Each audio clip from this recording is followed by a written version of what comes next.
Hi, I'm Natalie Brooks, and this is the story of the night my own mother raised her glass, told me I was her gift by throwing me out, and how silence, not shouting, became my sharpest answer.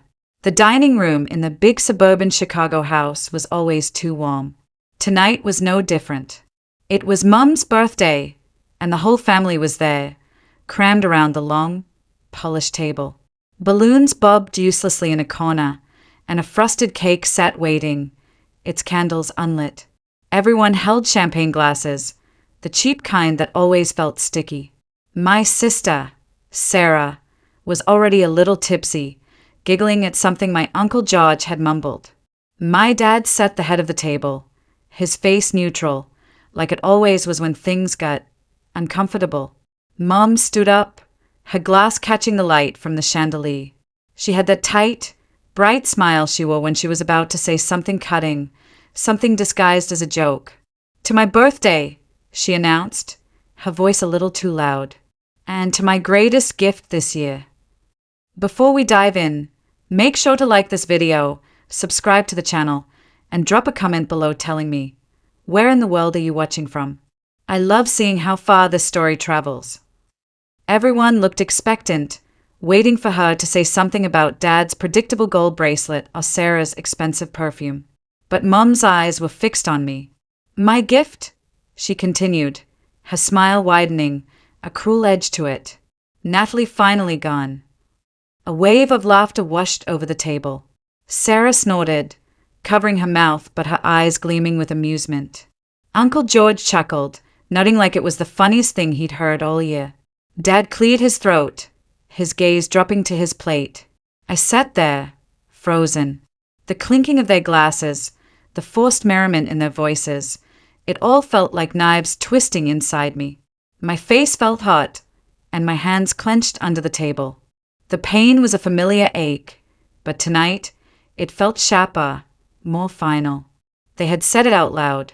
They were celebrating me not being there. A part of me wanted to scream, to shatter their happy little bubble. But another part, a quieter, more tired part, just felt numb. I managed a faint smile, the kind you plaster on when you're trying not to cry in public. I didn't say a word. That toast, as brutal as it was, wasn't some shucking, out-of-the-blue attack. It was just the loudest confirmation of how they had always seen me, how they had always made me feel. Like I was an inconvenience, a disappointment, someone to be tolerated until they finally went away. I remembered wanting to study music in college. It was the only thing that truly made me feel alive, the only thing I was genuinely good at. I had saved up some money from part-time jobs, enough to cover a small portion of the tuition. But when I brought it up at dinner, Mum's face tightened. "Music," she scoffed, picking at her salad. "What a waste of good tuition money. You need something practical, Natalie, something that will actually get you a job." Sarah, who breezed through a business degree and landed a comfortable corporate job thanks to Dad's connections, chimed in, "Yeah, Natalie, you can't exactly make a living playing the flute." They both laughed, and Dad just nodded in agreement, as usual. My dreams, my passion, dismissed with a few careless words. Later, when I lost my job during a company downsizing, I turned to them, hoping for some support, maybe just a little understanding. Instead, they focused on my brother, Michael. He had this grand idea for a tech startup, and suddenly, the bank of Mom and Dad was wide open. They poured money into his venture, talking about his potential and his bright future. When I tentatively asked for a small loan to tide me over until I found something new, Mum's voice turned cold. "Natalie, you need to be more responsible. We can't just keep bailing you out. Michael is building something important." She actually called me a parasite under her breath as she walked away. For years, I had tried so hard to gain their approval, their love. I showed up for every holiday, meticulously chose birthday gifts, offered to help with chores, always hoping that if I just tried harder, if I was just better, they would finally see me. But every attempt felt like pushing against a locked door. My efforts were either mocked, dismissed, or simply ignored. I'd bake Mum her favorite cake for her last birthday, and she barely touched it, complaining that it was too rich. I spent hours helping Dad fix his computer, only for him to later tell Uncle George that Sarah was the smart one in the family. It was a constant drip, drip, drip of rejection, wearing me down bit by bit. Each instance chipped away at my self-worth, leaving the feeling like I was fundamentally flawed, unlovable. And I started to believe it. But that night, with the champagne still fizzing in their glasses and their laughter echoing in my ears, something shifted. Mum's words, so casually cruel, hung in the air. My gift? You gone. It wasn't just a dismissal, it was a celebration of my absence. Their eyes were all on me, waiting for the tears, the argument, the dramatic outburst they probably expected. I could feel my face burning, my throat tight. I remember the sharp sting as I bit down on my lip, so hard I tasted blood. But I wouldn't give them the satisfaction. I wouldn't let them see the hurt that ripped through me. Instead, I took a slow, deep breath. I stood up, my movements deliberate, calm. "Excuse me," I said, my voice surprisingly steady. I walked to the coat rack by the door, slipped on my jacket, and picked up my small purse. I didn't look back at their stunned faces. I didn't slam the door. I simply walked out. The cold Chicago air hit me like a shock as I stepped onto the porch. I pulled out my phone and called for an Uber. As the car pulled away from their perfectly manicured lawn, the lights of their house shrinking in the rearview mirror, a strange sense of relief washed over me, mixed with the deep, familiar ache. In the silent Uber ride home, the city lights blurring past the window, I whispered to myself, the words barely audible, "If I'm gone, then I'll truly be gone." For years, while they were busy investing in Michael's fleeting business ventures and praising Sarah's predictable career, I had been quietly building my own foundation. No grand announcements, no requests for loans, just consistent, determined work. I had always loved music, even if they hadn't. After my regular 9-to-5 job, I spent my evenings and weekends teaching piano and guitar lessons to kids in the neighborhood. Word spread, and soon I had a steady stream of students. I also had a knack for writing catchy little tunes, and I started freelancing, creating jingles for local commercials and online ads. It wasn't glamorous work, but it was mine. And most importantly, I saved almost every penny I earned from these side gigs. While they assumed I was struggling, just scraping by, I had a growing fund tucked away in a separate account, one they knew nothing about. It was my secret, my safety net, my little act of rebellion against the constant narrative of my inadequacy. Just a few weeks before Mom's birthday dinner, I had been approached by a small non-profit organization that ran after-school programs for underprivileged kids in the city. They were looking for someone to help them start a music program, someone who could perhaps even sponsor some instruments and lessons. At the time, I had politely told them I would think about it, but sitting in that Uber, the echo of Mom's toast still ringing in my ears, my answer became crystal clear. The very next morning, I walked into my bank and wired $40,000 to the nonprofit. It was a significant chunk of my savings, but as the transaction went through, a feeling of pure, unadulterated joy bloomed in my chest. This money, which they didn't even know I had, was going towards something meaningful, something that would bring music into the lives of kids who deserved it. It gave me more satisfaction than any fleeting moment of approval I had ever craved from my family. I didn't send a dramatic email explaining my decision. I didn't write a scathing letter detailing years of hurt. I didn't call them, screaming and crying. I simply acted. I blocked all their phone numbers. I packed up my small apartment, the silence feeling strangely liberating. I found a new place across town, a small, sunny studio with a window overlooking a park. I didn't tell them my new address. To them, I had simply vanished. The gift Mum had toasted had been fully unwrapped. But in a small community center downtown, the real story was unfolding. The $40,000 I had donated was used to buy new instruments, bright, shiny guitars, keyboards, and a set of drums that gleamed under the fluorescent lights. They hired a part-time music teacher, and the after-school program started to fill with eager, smiling faces. The first time I visited the center, the empty rehearsal hall echoed with the tentative sounds of children learning their first chords. A group of them were clustered around a piano, their small fingers fumbling on the keys. I sat quietly in the back, watching them, and for the first time in years, I felt whole.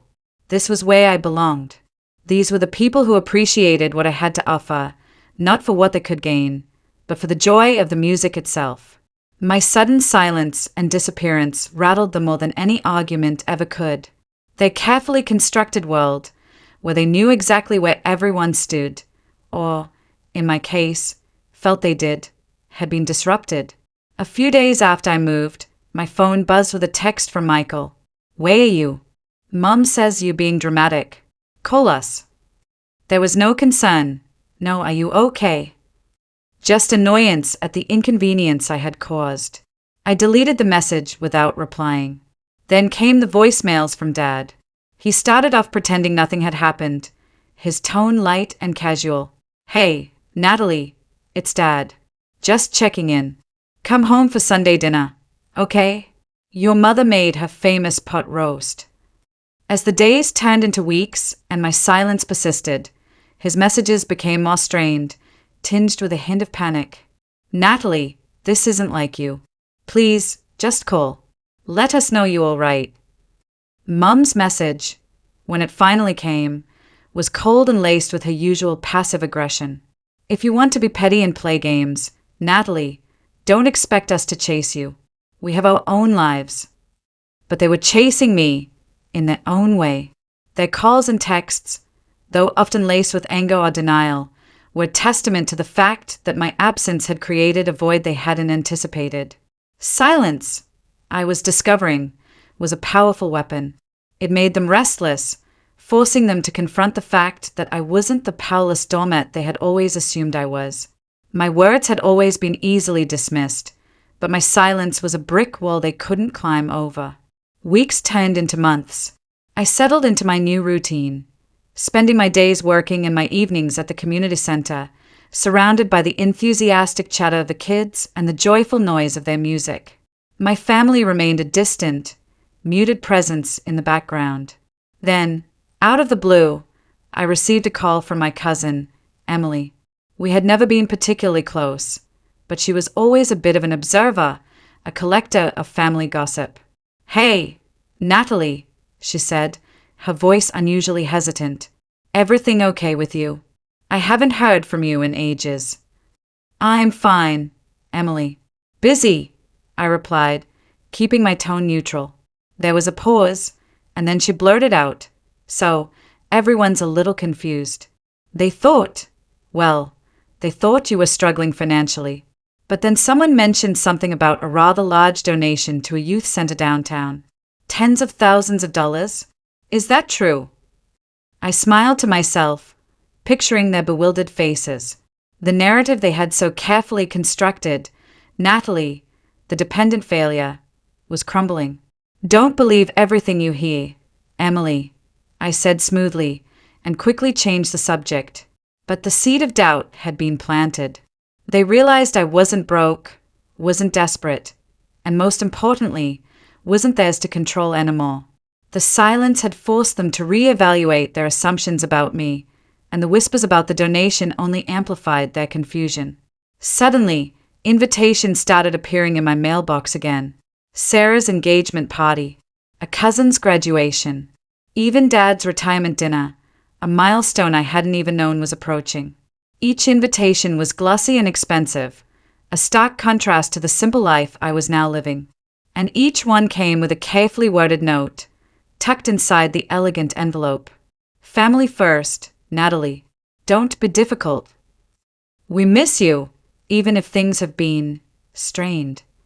It would mean a lot to your father if you were there." I read each note with a detached curiosity, as if they were messages from strangers. There was no tug of obligation, no flicker of guilt. The years of being made to feel like an outsider had finally severed those emotional ties. I declined every single invitation. Instead of attending Sarah's engagement party, I spent the evening at the community center, helping the kids choose songs for their first recital. Instead of celebrating my cousin's graduation, I listened to a shy little girl finally master a difficult chord on her guitar. And on the night of Dad's retirement dinner, I sat in the small music room, surrounded by the joyful sounds of my students practicing, the laughter echoing in the space my family had once hollowed out with their indifference. The night of the first recital arrived, buzzing with nervous excitement. The small auditorium was packed with proud parents, their faces beaming as their children took the stage. There were a few stumbles, some missed notes, but the air was thick with joy and accomplishment. I sat quietly in the back, watching them, tears welling up in my eyes. These weren't my children, not in the traditional sense, but they felt like my family.